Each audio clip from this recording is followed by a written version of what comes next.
چونکہ وقت کا یہ کالا قانون نہ صرف مسلمانوں کی گردنوں پہ ننگی تلوار ہے بلکہ اس عظیم ہندوستان کے آئین پر ایک بڑا حملہ ہے۔ اور اوقاف کے تعلق سے مودی نے اس ملک میں جو خانہ جنگی اور ہندو اور مسلمانوں میں نفرت پیدا کر کے انگریزوں کی طرح لڑاؤ اور راج کرو کا پھندہ ہم پر ڈالا ہے، اس سے ہم سب لوگوں کو واقف کرانا اور مضبوطی سے لڑنا ہوگا۔ مجھے یاد ہے قاضی مجاہد الاسلام قاسمی صاحب نے کہا تھا کہ جب دشمنوں کی تلواریں اٹھتی ہیں تو میں یہ نہیں پوچھتی تو سیاہ ہے کہ سنی ہے، تو اہل حدیثی کے بریلوی ہے، تو رفع دین کرتا ہے کہ نہیں کرتا، کلمے کے نام پر تم کو ایک سمجھتی ہے، اے مسلمانوں خدا کے واسطے اپنے تحفظ کے نام پر یہ خدا وَاعْتَصِمُوا بِحَبْلِ اللَّهِ جَمِيعًا وَلَا تَفَرَّقُوا، سب مل کر اللہ کی رسی سے مضبوطی سے پکڑ لو اور تفرقے میں مت پڑو۔ اللہ کا شکر ہے ہم نے تفرقے کے اس پلید لاش کو دفنانے میں کامیابی حاصل کی ہے، اور اللہ تبارک تعالیٰ سے دعا ہوں کہ اللہ تبارک تعالیٰ اس ملک میں چاہے ہندوؤں پر یا چاہے مسلمانوں پر، چاہے دلتوں پر یا اگروں پر، چاہے مندر پر یا مسجد پر، چاہے گرودوارہ گرجا گھر پر بھی اگر کسی کی بری نظر ہو تو ہمارے اس اتحاد کو باقی رکھ۔ میں دعا کرتا ہوں، میں اپنے دوستوں سے ہر چند کے ہم نے یہ وعدے خدا کے گھر میں مسجد میں کیا تھا، لیکن نہ جانے کیوں ہمارے دل میں کہیں کہیں منافقت پیدا ہو جاتی ہے۔ کچھ لوگوں نے وعدے کیے اور نبھائے اور کچھ لوگ وعدے نہیں نبھا سکے۔ میں ان سے بھی کہتا ہوں میرے بھائیوں، میری تصویر نہ چھپے، دنیا میں اگر تصویر چھپانا چاہتے ہو یہ تصویریں لی بھی جائیں گی، سڑ بھی جائیں گی، اور خدا نے خلوص کی ہماری تصویر لے لی تو آخرت کا میرا ذریعہ بنے گا اپنے خدا کو سامنے لانا۔ منافقت وقتی طور پر تو فائدہ پہنچاتی ہے، دائمی طور پر نقصان پہنچاتا ہے۔ میرے عزیزوں، وقت کیا ہے؟ وقت ایک شرعی اصطلاح ہے۔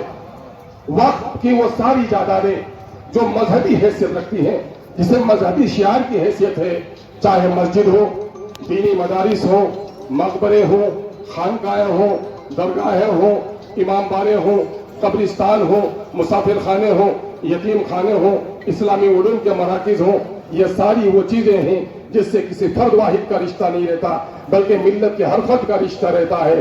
یہ اعلانیہ طور پر اگر دستاویز لکھ دے تب بھی وقف ہے، اگر کوئی دستاویز نہ لکھے تو فی نفسہ ہی یہ وقف ہے۔ اور وقت عبادت ہے، وقت ایک شرعی حکم ہے، اور وقت ثواب کا ایک ذریعہ ہے۔ اور جب کسی چیز کو کوئی وقف کر دیتا ہے تو وہ اس شخص کی جائیداد نہیں ہوتی بلکہ وہ اللہ کی جائیداد ہو جاتی ہے۔ تو انسان کیا ہے؟ جب تک اپنے نبی سے اپنی جان سے زیادہ محبت نہ کرے وہ مسلمان نہیں ہو سکتا ہے۔ اب خدا کے حکم پر اپنی گردن کٹانے کے لیے جو تیار نہیں ہو، لاکھوں سر سجدہ میں ڈالے، وہ کبھی اہل ایمان نہیں ہو سکتا۔ اس لیے ہمارا ایمانی تقاضا ہے، میرے گھر میں بھی آگ لگے گی اور میرے مسجد میں بھی آگ لگے گی، خدا کی قسم جس کے دل میں ایمان ہے اپنے گھر کو چھوڑ کر پہلے خدا کی مسجد کو بچانے کا کام کرے گا۔ اس ملک میں گنگا جمنی تہذیب بچانی ہے تو ہمارے مسجدوں پہ کوئی حملہ کرے گا تو ہم گردن کاٹ کر اپنی حفاظت کریں گے اس مسجد کی، لیکن اگر مندر پر، گرودوارے پر، نیا سمانے پر بھی کوئی حملہ کرے گا ہماری گنگا جمنی تہذیب پہ تو ہمارا دستور و آئین انسانیت کی قدر نہیں بلکہ ہمارا مذہب اسلام کہتا ہے کہ فتنہ پھیلانے والوں کے خلاف تم لڑو، چاہے جان آفری کے حوالے کر دیا جائے، ہم مندر کی بھی حفاظت کرنے کے لیے تیار ہیں۔ ایک بات جان لو، جو ہندو قرآن کو نہ مانے، وید کو نہ مانے، وہ ہندو نہیں ہے۔ جو گرو گرنتھ کو نہ مانے، وہ کتنی ہی بڑی داڑھی ٹوپی پہنے، وہ میرا بھائی پنجابی سچا پنجابی نہیں ہو سکتا ہے۔ اگر کوئی بائبل کو نہیں مانے وہ عیسائی نہیں ہو سکتا، اور قرآن کو جو مسلمان نہ مانے، داڑھی ٹوپی بھی عمامہ سب کچھ ہو سکتا ہے، وہ اہل ایمان نہیں ہو سکتا۔ ٹھیک اسی طرح سے اس دیش میں سب کچھ کرنے والا ہو، اس دیش کے کھیتوں کو جوتنے والا ہو، سرحدوں پر بندوق لے کر حفاظت کرنے والا ہو، پارلیمنٹ میں جا کر لوگوں کے مسائل کی بات کرنے والا ہو، لیکن دیش کے سمویدھان کو جو نہیں مانتا وہ سچا ہندوستانی کبھی نہیں ہو سکتا۔ معاملہ صرف مسلمانوں کے وقف کا نہیں ہے، معاملہ آئین پر حملہ ہوا ہے۔ اس ملک میں چل رہا ہے، ہمارا جو راجیہ سبھا ہے یا لوک سبھا ہے یا اسٹیٹ کی جو اسمبلیاں ہیں وہ اتنی آوارہ نہیں ہے کہ جو چاہے قانون بنا دے، بلکہ ان کو سمویدھان کے گائیڈ لائن میں जो कॉन्स्टिट्यूशन ऑफ इंडिया है उसके दायरे में उसे कानून बनाना होगा। इस संविधान के मुताबिक बराबरी का हक है, दफा 14 कहता है इक्वलिटी बिफोर लॉ, कानून की नजर में सब बराबर हो। फिर वक्फ बोर्ड में गैर मुसलमान और हिंदू एंडोमेंट एक्ट के मुताबिक उनके कमेटियों में मुसलमान नहीं हो सकता, तो ये कानून के मुनाफी है, आइन के हिंद के मुनाफी है, इसलिए ऐसा कानून बनाने का किसी को हक नहीं होता। ये मौका नहीं है कि पूरी वजाहत की जाए। दफा 19, 25, 26, 29, 30 जो मजहबी आज़ादी, मजहबी इदारों को चलाने की आज़ादी, जो अपने मन के मुताबिक अपने मजहबी अकायद के मुताबिक इदारा चलाने की आज़ादी देता है, ये कानून उन तमाम तर चीजों को सर्व करता है। और मजहबी आज़ादी हमारा फंडामेंटल राइट है, और जब फंडामेंटल राइट पर हमला होगा तो कोई कानून नहीं बन सकता है, इसलिए काला कानून है। और मैं बता दूं, अगर ये काला कानून नाफिजुल अमल हो जाएगा तो क्या होगा। इससे पहले भी एनआरसी के कानून मुसलमानों को निशाने करके बनाए गए, क्योंकि मोदी ने जो वादा किया था अपने वादे पे सच्चा नहीं रह सका।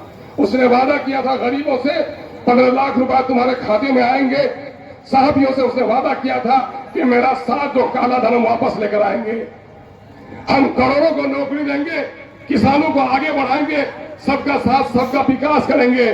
मोदी तुम अपने एक भी वादे को सच साबित नहीं कर सके, पूरे देश का सत्यानाश कर दिया।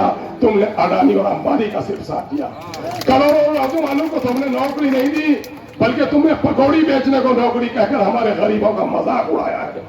तुमने किसानों का भला नहीं किया है, और तुमने सिर्फ मजहब के नाम पर लोगों को लड़ाकर हुकूमत करने की नापाक कोशिश की है। मैं दावे के साथ कह सकता हूं कि गाय, कब्रिस्तान, मुसलमान, दाढ़ी, टोपी, मस्जिद अगर बीजेपी के डिक्शनरी से निकाल दिया जाए तो मछली जिस तरह बगैर पानी के तड़प पर मर जाती है, ये बीजेपी भी राजनीतिक तौर पर तड़प कर मर जाएगी। इनका काम ही है लोगों को लड़ाना अंग्रेजों की तरह और अपनी रोटी सेकना। लेकिन देश में भी मरोबत बाकी है, गांधी की आत्मा भी बाकी है। मुसलमानों के दरमियान में ऐसे जड़ी लोग भी हैं जो करबल में न मक्तब में न शाह के आगे मोमिन झुकता है फकत अल्लाह के आगे।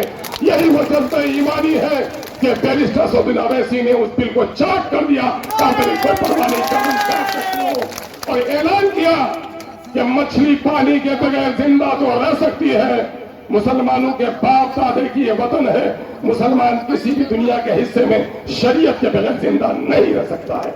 हमारे बाप दादा ने इस मुल्क की सरहदों की भी हिफाजत की है, हमारे बाप दादा ने संविधान की भी हिफाजत की है। हम मोदी जो ये चाहते हो क्या होगा। मैं कहता हूं इख्तिसार के साथ, आजादी के इस 70-78 सालों के दरमियान में 40,000 से ज्यादा सांप्रदायिक दंगे हुए, फिरकाना फसाद हुए, 90% नुकसान मुसलमानों का हुआ। मेरठ में, गोधरा में, भागलपुर में, मुरादाबाद में, भिवंडी में, और गुजरात के की जो तारीख है वो आपके सामने में है, आसाम के दिल्ली में 90% हमारे जवान मारे गए, हमारे कारोबार लूटे, बिल्किस की इज्जत जिन गुंडों ने लूटी है, ये मोदी के लोगों ने उन जानियों के गले में माला डाला है, और आज वो मुसलमानों का हमदर्द हो सकता है, यह कतल मुमकिन नहीं है। मेरे भाइयों, इन्होंने मुसलमानों को सामने में रखकर सीएए का कानून बनाया, लेकिन अल्लाह का शुक्र है जब आसाम में प्रैक्टिकली काम किया गया तो मुसलमानों से 4 गुने गैर मुसलमान इसमें थे, मामला रुक देना पड़ा। इन्होंने तलाक का कानून बनाया, लेकिन अल्लाह का शुक्र है हमारे मुसलमानों को अकीदा है वमन लम यहकुम बिमा अंज़लल्लाहु फउलाइका हुमुल काफिरून। जो लोग अल्लाह की उतारी हुई आयतों के मुताबिक फैसले नहीं करते, दरअसल ऐसे ही लोग काफिर हैं, ऐसे ही लोग फासिक हैं, ऐसे ही लोग जालिम हैं। अल्हम्दुलिल्लाह हमारा आवारा शराबी नौजवान को भी जब तलाक का मसला पेश आया अपने मुफ्ती और काजी का एहतराम किया और कहा खुदा और खुदा के रसूल की सुन्नत से जो फैसला होगा हमें मंजूर है, मुल्क का कानून जो मंजूर नहीं। चंद आगे जाते हो, मोदी ने देखा कि इस पर भी मामला नहीं बन पा रहा है तो मोदी ने यह काला कानून लाया। यह काला कानून मैं कहता हूं इन 78 सालों में जितना नुकसान मुसलमानों का हुआ है उसको एक पलड़े में रख दो, और इस काले कानून के जो अंदेशे हैं उसको एक पल्ले में रख दो। इस काले कानून से होने वाली तबाही का पल्ला भारी होगा। वो कैसे होगा? अब तक मामला जान का था, अब तक मामला माल का था, लेकिन अब मामला तो ईमान का है। न जाने कितनी मस्जिदों में ताले लग जाएंगे। वक्फ बाई यूजर का मामला, आज ये रजिस्ट्रेशन एक्ट आया अंग्रेजों के जमाने में, अभी मोदी के नाक के नीचे आप एनसीआर में चलिए, दिल्ली में शाहीन बाग में जमीन बिकती है, रजिस्ट्री नहीं होती, जयपुर में जमीन बिकती है, रजिस्ट्री नहीं होती, एग्रीमेंट साइन होता है, वही हो जाता है। और ब्रिटिश इंडिया से पहले तो हिंदुस्तान में रजिस्ट्रेशन था ही नहीं, जो कह दिया राजा ने, जो कह दिया नवाब ने, वही कानून है। मैं कहता हूं मोदी जी, मेरे पुराने वक्फ बाई यूजर जो 4,20,000 से जायद हैं, उनके कागजात मांग रहे हो, तो क्या इस मुल्क के पुराने मंदिरों के कागजात आप या आपके पिता भी दिखा सकते हैं? इसका ऐलान करो। आप भी नहीं दिखा सकते। अरे आप तो अपने पढ़ाई लिखाई का सर्टिफिकेट नहीं दिखा पा रहे हो, तो पुराने कागजात मांगने में शर्म आनी चाहिए। यही नहीं, गुरुद्वारे हैं, गिरजाघर है, सबका एतराफ होना चाहिए। अब इससे होगा क्या दोस्तों, कि इसमें लिमिटेशन एक्ट का इतलाक होगा, यानी 12 साल तक किसी जमीन पर सरकारी पर कब्जा कीजिएगा तो वो नहीं होगा, लेकिन किसी प्राइवेट पर कब्जा कीजिएगा, ये दोगला कानून है, तो उसमें अदालत के बगैर आप उस जमीन को खाली नहीं कर सकते। और वक्त की जमीनों में बहुत सारे लोगों को तकलीफ होती है कि बेसबब जमीन पे जलजला नहीं आता, तहखाक किसी की रूह तड़पती होगी। वक्त की जमीन का भी हमारे कुछ बेईमान मुतवल्लिन ने गलत इस्तेमाल किया है, जिनको आज ये बहाना बना रहे हैं।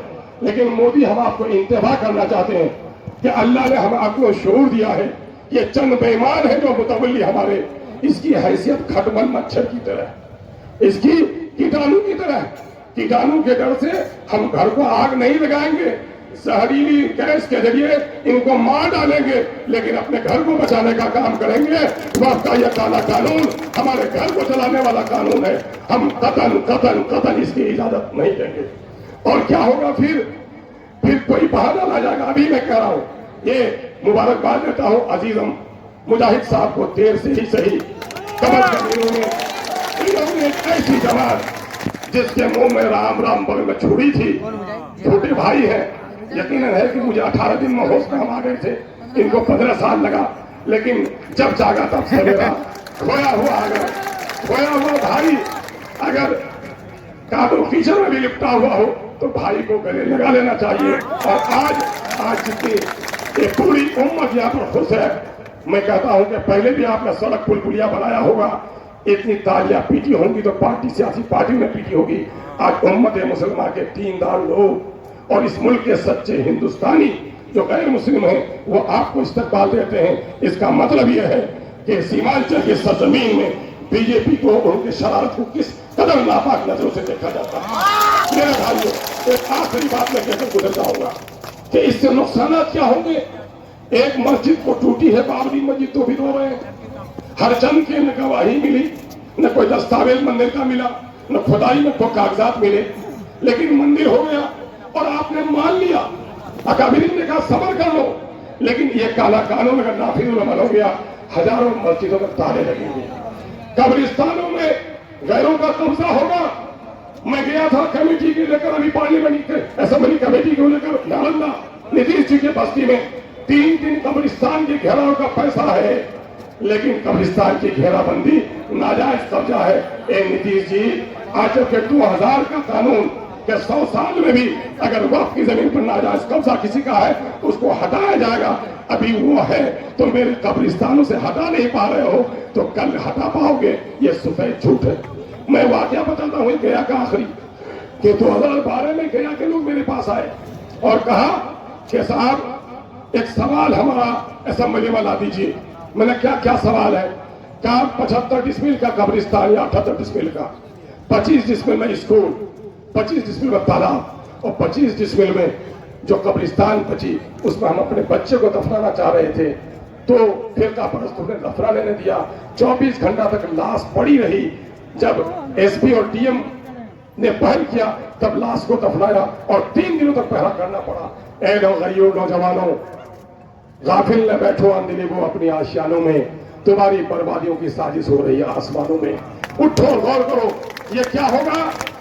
ये आपको गैर मुस्लिमों को उस कब्रिस्तान पर कब्जा कराया जाएगा और एक पिटीशन भी एसडीओ के अदालत में चली जाए। उसके बाद एक ऑर्डर आएगा कि जब तक झगड़ा तय नहीं होगा आपको कब्रिस्तान में किसी को मिट्टी नहीं देना है। ए मुसलमानों, दाढ़ी पर हमला, टोपी पर हमला, बेटी की आबरू पर हमला, हम पर चारों तरफ से खौफ तारी कर दी गई है। वतन अपना है, दरिंदों से उतना डर नहीं जितना इंसानों को इंसानों से डर लगने रहा है। मोदी ने वो खौफ तारी कर दी है।